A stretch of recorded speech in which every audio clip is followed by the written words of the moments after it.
में एक भोला नाम का व्यक्ति, भोला नाम का, 4 चोर चोरी करने के लिए जा रहे थे तो रास्ते में भोला मिल गया। भोला से कहा चोरों ने चलो चोरी करने चलते हैं। भोला बोला हमें चोरी करना तो आवे ना भैया। अरे हम सिखा देंगे। बोले महाराज क्या करना है, चोरी कैसे होती है? बोले हम सिखा देंगे, चिंता मत। क्या लेना है? वो चोरी करने के लिए जिस घर में हम जाएंगे तो आपको भारी सामान देखना है जिसमें वजन हो, वेट हो। ठीक। अब बेचारे ने कभी चोरी तो की नहीं तो उसे आइडिया कैसे?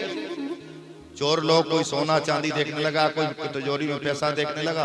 और उस भोला ने देखा बोले भारी सामान क्या है? तो सलवट्टा रखा हुआ था, जो सिल होते चटनी बटते। बोले ये बहुत भारी है, चलो इसको थैले में पैक करके वो लेके आ गया। अब वहां तो लोग देखभाल करते नहीं है। जब एकांत में कहीं बंटवारा होने लगा, बोले तू क्या लेके आया, तू क्या लेके आया? भोला से कहा तू क्या लेके आया? भोला बोला मैं सबसे भारी सामान लेके आया हूं। देखा, हो सकता है सोने की सिल मिल गई होगी इसको। हाँ?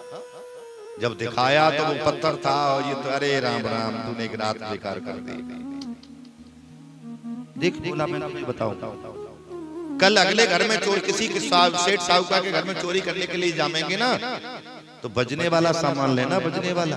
ठीक है। अब चोर चोरी करने के लिए कूद गए। भोला ने देखा बजने वाला सामान क्या है तो उसने पूरे घर में देखा, कुछ बजने वाला सामान नहीं मिला। तो ढोलक टंगी हुई थी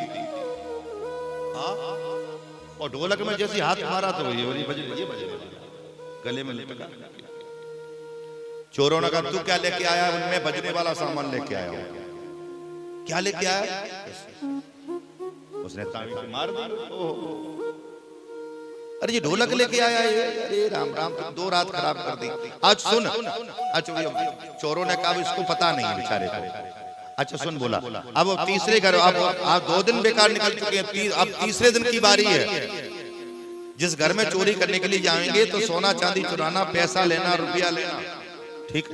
अब आप बताओगे वही काम करूंगा। शाम को ही 7:30 बजे ही किसी एक मैया के घर में चोरी करने के ताई कूद गए। वो मैया ने गाय का दूध निकाल करके बाल्टी रसोई में रखी हुई थी।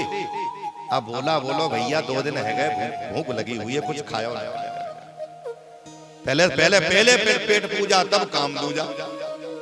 पहले पेट पूजा फिर काम दूजा। अच्छा खीर बना लेते हैं। चावल देखो, किसी ने चावल देके, किसी ने चीनी देके, किसी ने ड्राई फ्रूट, जो जिस पे मिला और उस खीर बनी। और खीर बन करके अपने अपने थालियों में, कटोरी में खीर डालेंगे तो ठंडी होने में टाइम लगेगा। बड़े बड़े पात्र ले लिए, थालियां ले ली और थाली में खीर डाल दी। अब जब मैया के घर में चोरी करने के लिए कूदे थे तो वो मैया वो थकी हुई थी, वो चारपाई पर लेट गई, सो गई। तो सोते समय हाथ ऐसे ही हो जाता है, ऐसे लड़खड़ा जाता है। बोलो अरे चोरों से बोला भैया जब मैया कोई दूध, मैया की चीनी, मैया की चावल, मैया की सब सामग्री, और मैया के घर में ही हम लोगों ने ये खीर बनाई है, ये थोड़ी सी खीर मैया को भी दे दो, मैया मांग रही है। हाँ मैया खीर मांग रही। और गरम गरम खीर लेकर के मैया के हाथ में जैसे खीर रखी है तो हाथ मजर गए, हाथ जल गया। और मैया चिल्लाई चोर चोर चोर चोर चोर चोर। जिसको जहां जगह मिली वही छुप गया। बोला पुराने जमानों में मकान बनते थे तो उसमें एक लकड़ी लगी हुई थी, लकड़ी, उसको सोट बोलते हैं। उसमें जाकर के छुप गया। और 4 चोर, ये कुठला होता है जिसमें अनाज भरते हैं, मिट्टी का एक बड़ा सा पात्र होता है, उसको कुठला कहते हैं। उसके पीछे जाकर के 4 चोर छुप गए। अब मोहल्ले के लोग आए, मैया कौन है? अरे हमें लगता है मेरे घर में चोर है, देखो। 2-3 कमरे थे, कमरों में जाकर के देखा, कोई दिखाई नहीं दिया। मैया बोली अब तो ऊपर वालों ही जाने, अब तो मुझे नहीं मालूम कौन है। अब भोला ने सोचा जब मैया ने मेरे को देख लिया, तभी तो कह रही है ऊपर वालों जाने।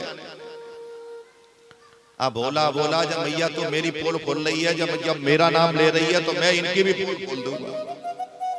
बोला ऊपर वाला क्या जाने, जो कुठला के पीछे छिपे हुए ये बिल्कुल ना जाने।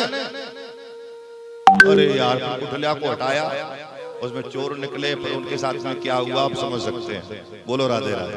खूब धुनाई हुई। तो संगति का बड़ा प्रभाव होता है कि जित संज्ञो जितेंद्रिय